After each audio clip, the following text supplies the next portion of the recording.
तो चलिए आज बात करते हैं हेल्थ केयर के एक ऐसे नज़रिए की जहां मॉडर्न मेडिकल साइंस और इंसानियत साथ साथ चलती है। जानते हैं अर्का अनुग्रह अस्पताल की कहानी, जो सिर्फ इलाज नहीं बल्कि देखभाल करने पर यकीन करती है।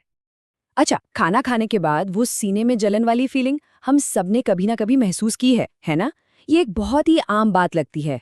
पर सवाल ये है कि क्या ये हमेशा इतनी ही आम होती है? चलिए, आज की चर्चा यहीं से शुरू करते हैं। तो होता क्या है कि जिसे हम आम भाषा में एसिडिटी कहते हैं, वो असल में पेट का एसिड है जो गलत रास्ते पर यानी खाने की नली में वापस आ जाता है और इसी वजह से वो जलन महसूस होती है। साथ में पेट फूलना या गैस जैसी दिक्कतें भी हो सकती हैं। अब जरा इन कारणों को देखिए। मसालेदार खाना, चाय कॉफी, टाइम पर खाना ना खाना, टेंशन, अरे ये तो हमारी रोजमर्रा की जिंदगी का हिस्सा बन चुका है।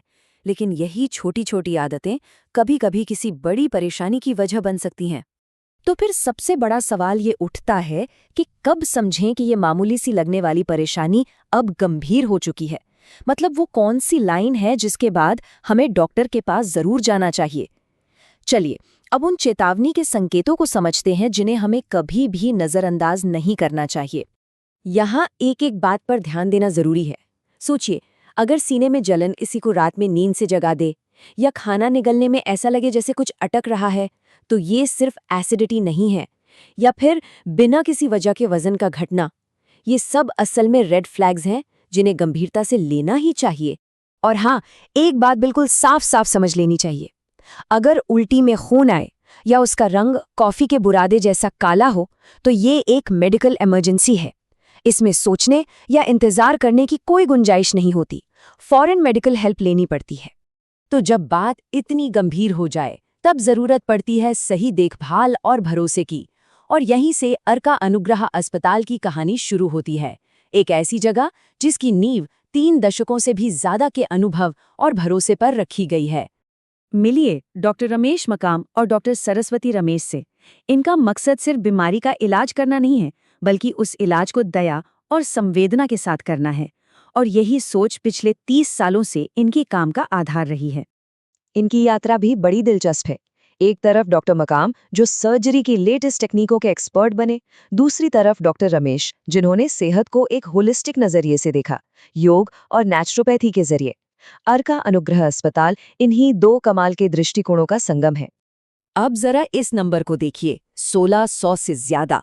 ये सिर्फ एक नंबर नहीं है, ये डॉक्टर मकाम के उस जज्बे को दिखाता है जिसके तहत उन्होंने दुनिया भर के सर्जन्स को ट्रेन किया। मतलब अपना ज्ञान सिर्फ अपने तक नहीं रखा, बल्कि उसे बांटा भी। और वहीं डॉक्टर सरस्वती रमेश, 3000 से ज्यादा एडवांस्ड लैप्रोस्कोपिक सर्जरीज, ये आंकड़ा उनके अनुभव और उनके हाथों के कौशल की गवाही देता है। लेकिन कहानी सिर्फ इन 2 लोगों की नहीं है। उन्होंने अपने साथ भारत के कुछ बेहतरीन और सबसे अनुभवी डॉक्टरों को जोड़ा है। चलिए देखते हैं कि इस टीम ने अनुभव की कितनी गहराई है। 45 साल से ज्यादा, सोचिए जरा, एक ही फील्ड में 45 साल का तजुर्बा। डॉक्टर रमेश मकाम का यही अनुभव इस अस्पताल की बुनियाद है। और उनके साथ हैं डॉक्टर सरस्वती रमेश, जिन्हें 40 साल से ज्यादा का अनुभव है। जब इतना गहरा अनुभव एक साथ मिलता है तो अर्का अनुग्रह जैसी संस्था बनती है। और बात यही नहीं रुकती। इस अस्पताल में 20 से ज्यादा स्पेशलिस्ट्स ऐसे हैं जिनमें से हर एक को 30 साल से ज्यादा का तजुर्बा है। ये सच में एक बहुत बड़ी बात है। तो इसका मतलब क्या हुआ? इसका मतलब ये कि पेट की समस्या से लेकर दिल की बीमारी तक और न्यूरोलॉजी से लेकर हड्डी की सर्जरी तक लगभग हर स्पेशलिटी एक ही छत के नीचे मौजूद है। एक कंप्लीट केयर सेंटर। तो ठीक है, डॉक्टर्स अनुभवी हैं, सुविधाएं भी हैं, पर अर्का को जो चीज सबसे अलग बनाती है वो है उनका नजरिया, उनका इलाज करने का तरीका। चलिए अर्का की इस अप्रोच को थोड़ा और समझते हैं।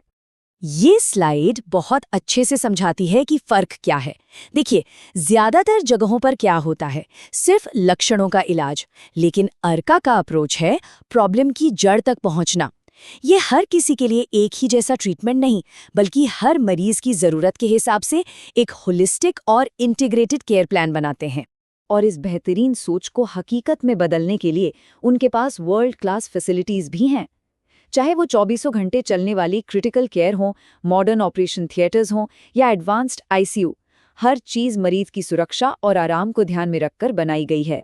तो असल में सबसे जरूरी बात यही है, उनका लक्ष्य सिर्फ बीमारी को ठीक करना नहीं है, बल्कि ये पक्का करना है कि मरीज की पूरी रिकवरी शुरू से लेकर आखिर तक बिल्कुल सुरक्षित, आरामदायक और बिना किसी टेंशन के हो।